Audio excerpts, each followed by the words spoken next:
So what's going to be happening in Feb? I'm predicting another busy month on the reading front.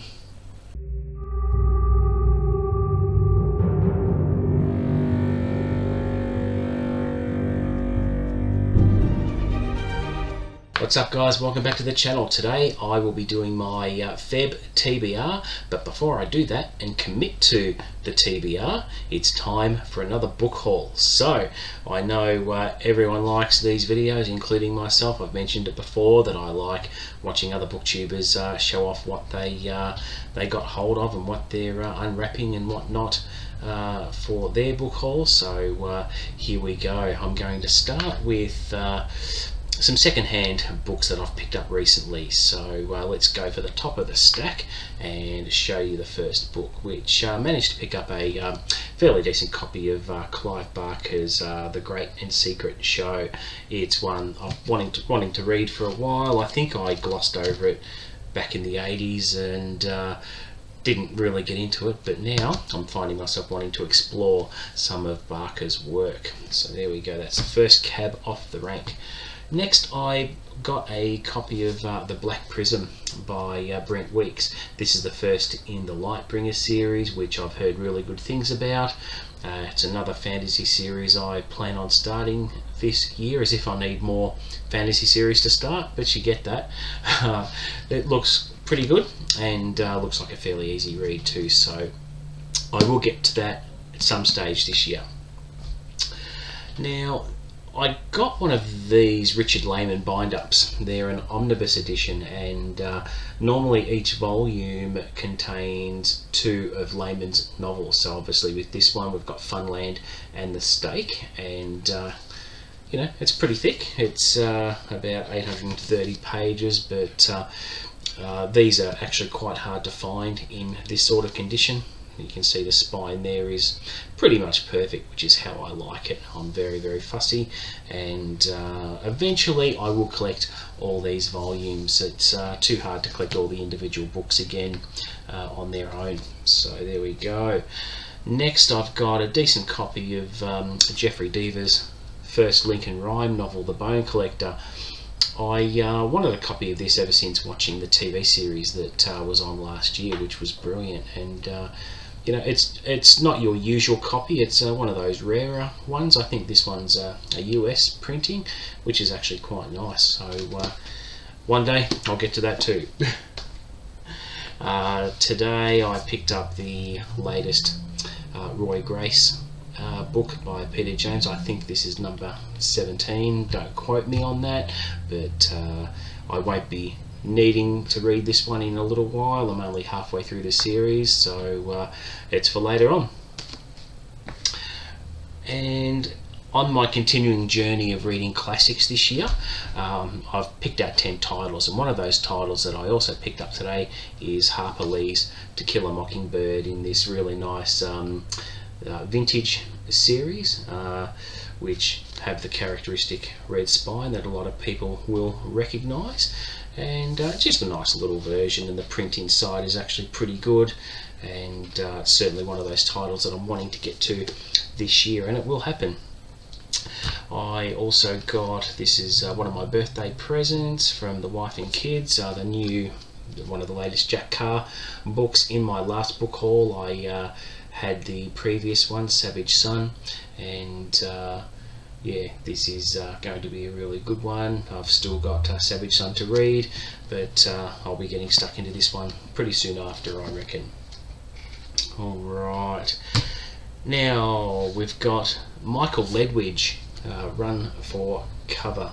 Now he's written a previous book. This is the follow-up, which follows an ex-Navy SEAL, and if you don't know who Michael Ledwidge is, he popped up on my radar because he has co-wrote about 9 books with James Patterson on one of my favourite series, the Detective Michael Bennett series. So it's any wonder I quite like reading him, because he does very good writing with James Patterson on that series. So that'll be a good one to get into. I'm not sure when I'm going to get into that, but we'll see.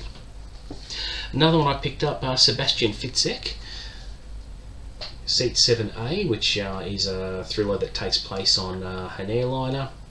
And it sounded pretty good to me. He hasn't written too many books. I think there's about 5 other novels he's written, and this one was the one that interested me the most, so I picked that one up today as well. And that should be a very good gripping read, and it shouldn't take too long to read either. And next we have a book that was recommended to me by one of my Facebook friends, Gary. He told me about this one, and I researched it and thought, oh, it looked really good. And it is called Brimstone by Russell Hitchings. Russell Hitchings is an Australian author and an ex-warrant officer with the SAS, which gives a fair bit of authenticity to what the story will be like, because he's lived the life. And I believe there's another book he's written as well, which I'm not quite sure of the title, but there is another book in this series that he wrote a couple of years ago, but has only just released this one in Australia. And it's not your usual run-of-the-mill looking book. You can see the font's a little bit different. The page stock is actually quite good and thick, and yeah, it's not your mainstream book by the big publishers. It's actually put out by Big Sky Publishing, which I hadn't heard of before, but very good quality book. It's not overly long. It's got 21 chapters and 317 pages, so I should be able to rip through that one pretty quickly. And for Gary's benefit, I'll actually review that on the channel for everyone to find out a bit more about it. And who knows, if the channel gets big enough, I might even be in a position to invite Russell on to the channel for a chat. We'll see, anything's possible. Alright, we're getting to near the bottom of the stack now, so the next one I'm going to show you is Mark Dawson's The Sword of God. I think it's the 5th or 6th John Milton book in the series, which I've been enjoying a lot, and it certainly won't take me long to get through that one. I'm really enjoying the series, and we'll be buying a few more of the books this year, that is for sure. Now, one book, this is my white whale of a book that I've been wanting for a little while, and it was pretty hard to get, and I'll tell you the story behind that.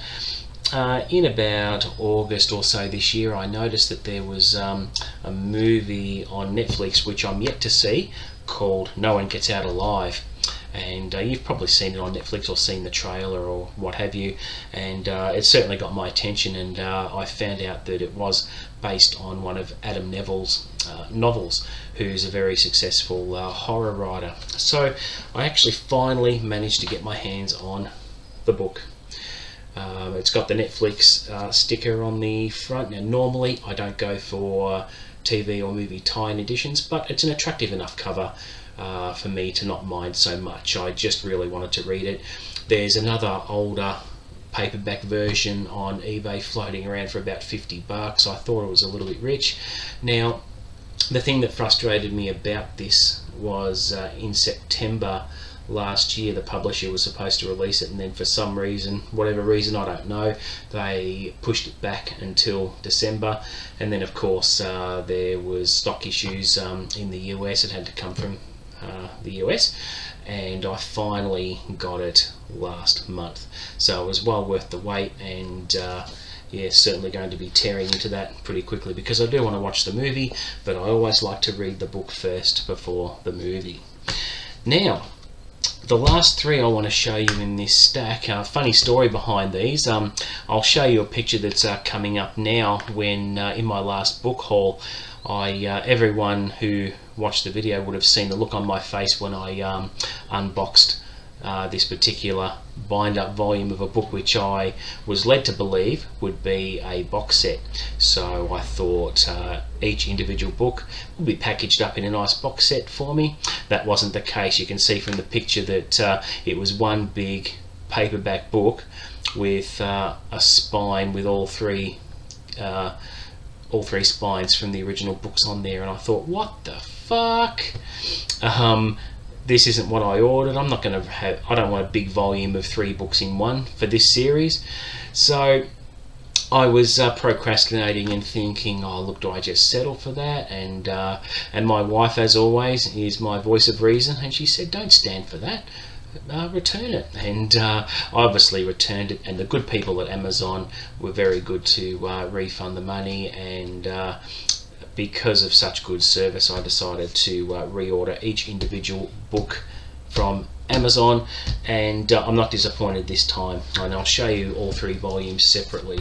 And just from the cover art alone, guys, this author is called Mike Grist, and he writes about a CIA Black Ops legend called Christopher Wren, who is very much a Jack Reacher type figure, and brings down large organisations and criminal organisations and stuff like that. So the cover art alone is really attractive. They're not a very thick book, but you can see here the second one, called No Mercy, is the follow-up. How good's that cover art? And the third one is Make Them Pay. So just look at that. It's absolutely stunning. I know they say don't judge a book by its cover. Sometimes that's hard not to. So that's the first 3 books in what he currently has as a 7-book series. So if I like those 3, I'll probably not waste too much time in buying the rest. So there we go. So that makes me a very happy boy. I didn't want to settle for the big bind up. I wanted the books separate, and they're separate. Alright, now that's all for the physical copies that I've got to show you, but there's one more thing I wanted to show you, because I did make an order to Amazon today, and I've got 3 more books coming, as you can see on the screen there. So I've got a really cool edition of Something Wicked This Way Comes on its way. I have that title as one of my selections for the classics I'm going to be reading this year. And I've also got a copy of Shirley Jackson's The Lottery and Other Stories. That's a book I've been wanting to read for a little while.